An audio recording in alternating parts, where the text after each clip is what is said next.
रियासत को नुकसान पहुंचाना चाह रही है, और ये अपने छोटे छोटे मामलात के ऊपर जिनकी कोई हैसियत नहीं है आपस में झगड़ रहे हैं।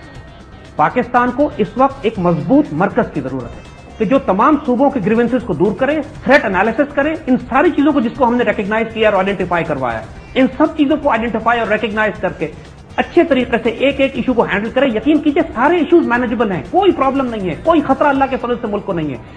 बहुत सारी चीजें सिर्फ ऑर्केस्ट्रेटेड हैं। उस बड़े CIA खेल का हिस्सा है ये कि पाकिस्तान में फूड क्राइसिस, एनर्जी क्राइसिस ये क्रिएट किए जाएं। इनके एसेट्स अब ताकतवर जगहों पे बैठे हुए हैं। पाकिस्तान को इस वक्त जो स्ट्रेटेजिक पोस्ट पे लोग बैठे हुए हैं, इसमें खासे लोग अनइलेक्टेड हैं। जो क्राइसिस क्रिएट किए जा रहे हैं फूड के या एनर्जी के क्राइसिस, इसका मतलब है असल में इनकी कोई बेस नहीं है। ये तमाम चीजें बहुत आसानी से हैंडल की जा सकती हैं।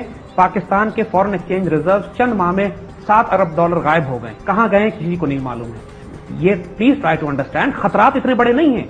एक साइकोलॉजिकल वॉरफेयर की जा रही है, एक मीडिया टेररिज्म भी है। ये तस्वुर दिया जा रहा है कि पेशावर फॉल होने वाला है, कभी कहते हैं कि कराची पर जनाब तालिबान कब्जा करने वाले हैं, कभी कहते हैं कि जनाब बलूचिस्तान हाथ से निकलने वाला है, कभी कहते हैं कि जी पाकिस्तान के एटमी हथियार जो है दुश्मन के हाथ, दहशतगर्दों के हाथ में। ये सब मीडिया टेररिज्म है, ये सब दहशतगर्दी है जो साइकोलॉजिकल वॉरफेयर की जाती है, परसेप्शन वॉरफेयर की जा रही है कौम को डिमोरलाइज करने के लिए, और वो उसमें कामयाब भी हुए हैं। इन रियलिटी हम साफ बता रहे हैं, अल्लाह के फजल से कोई फेडरेशन को थ्रेट नहीं है। प्रॉब्लम्स मौजूद हैं, कौमों की तारीख में ऐसे वाकयात आते हैं, इसको हैंडल करना होता है, इनको फेस करना होता है। अभी तक दुश्मन इतना ताकतवर नहीं है कि पाकिस्तान की फेडरेशन को तोड़ के अलग कर दे। 1968 और 71 के क्राइसिस समझिए, सिर्फ एक सदर की दुश्मनी में दुश्मनों का साथ मत दीजिए, कि दुश्मनों का गेम प्लान मत फॉलो अप कीजिए और आपस के झगड़े जरा बंद कीजिए, क्योंकि अगर आप ये नहीं करेंगे तो ये बात बिल्कुल साफ नजर आ रही है कि जिस किस्म का क्राइसिस मुल्क में एनर्जी का और फूड का पैदा हो गया, जिस किस्म का गवर्नेंस क्राइसिस है, तो फिर या तो फिर एक जमीन पे सड़क पे इंकलाब बर्पा होगा कि लोग इनको अपने इनके घरों से निकालकर सजाएं देंगे, या फिर वही होगा कि जो पाकिस्तान की तारीख में होता है कि फौज को मजबूरन दखल देना पड़ेगा। अगर फिर से डिक्टेटरशिप और सब, अगर ये चाहते हैं कि इस सारे मामलात को तबाही से बचाएं, तो इस वक्त की जो हुकूमत और सियासतदान है, इनको अमेरिकन खेल बंद करना पड़ेगा, इनको तसादुम का रास्ता बंद करना पड़ेगा पाकिस्तान की सिक्योरिटी एस्टैब्लिशमेंट के साथ, और उनको तवज्जो देनी पड़ेगी उन इश्यूज के ऊपर, उस खेल पर जो CIA पाकिस्तान में क्रिएट कर रही है। अगर ये CIA का खेल खेलेंगे, देखिए पाकिस्तान के इस वक्त बड़ी बड़ी पोस्टिंग्स पे वो लोग बैठे हुए हैं जो इलेक्टेड नहीं हैं, जो लिटरली वॉशिंगटन से भेजे गए हैं पाकिस्तान की अहम जगहों पे बैठकर पाकिस्तान की पॉलिसीज बनाने के लिए, और ना उन्होंने ओथ लिया, ना वो किसी के आगे जवाब दें, और वो CIA प्लांटेड एसेट्स हैं। हमें नाम लेने की जरूरत नहीं है, आसपास देखिए आप खुद पहचान लेंगे उन्हें। लेकिन अल्लाह के फजल से कोई खतरात अभी ऐसे नहीं है, क्योंकि अभी तक फौज मुस्तहकम है, फेडरेशन अपनी जगह पे मौजूद है, और जो अमेरिकन चाहते थे, जो उनके एसेट्स थे ऑन ग्राउंड, जिनकी वजह से इन्होंने तब्दीली लानी थी या पाकिस्तान को तबाह करना था, अल्लाह ने उन एसेट्स को बहुत चोट लगाई है, बड़ा नुकसान उनको हुआ है।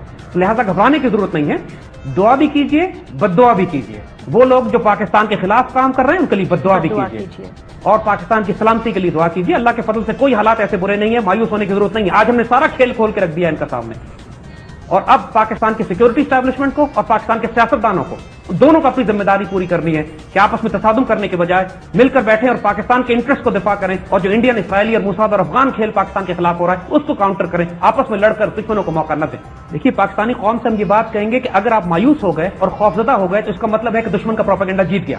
अगर आप आपस में उलझ गए, आपस में लड़ पड़े, आपने अगर कराची में और सिंध में पख्तून और उर्दू स्पीकिंग मुसलमानों के लेवल पर जंग शुरू कर दी, और अगर आपने पाकिस्तान के अंदर शक करना शुरू कर दिया कि पाकिस्तान की रियासत टूट रही है और पाकिस्तान की रियासत अलग होने वाली है और ये पाकिस्तान रहने की जगह नहीं है, तो इसका मतलब है दुश्मनों का प्रोपेगेंडा जीत गया। देखिए हमारा एक ही घर है, दिस इज द प्लेस जहां हम पैदा हुए हैं, जहां हमने रहना है, जहां हमने मरना, और हमारे बच्चों का भी यही घर है।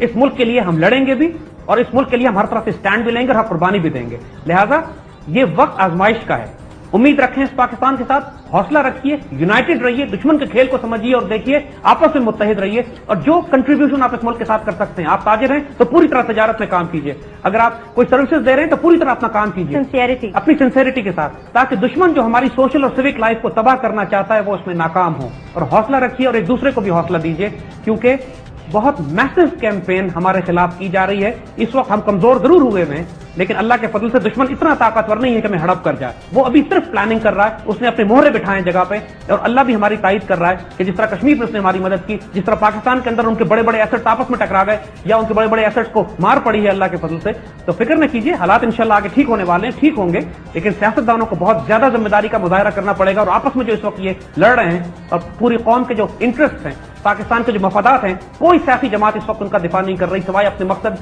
اپنے مفادات اور اپنے ویسٹڈ انٹرسٹ کو پروٹیکٹ کرنے کے. ان کو ہوش میں آنا پڑے گا اور ڈریں اس وقت سے کہ جب اللہ کی پکڑ بھی آئے گی اور عوام کی پکڑ بھی ان کو ہوگی. لیکن اگر ہم مایوس ہو گئے تو پھر دشمن کامیاب ہو جائے گا انشاءاللہ. ہمارے ہاتھ سے خیر ہوگی جائے گا. انشاءاللہ. بالکل.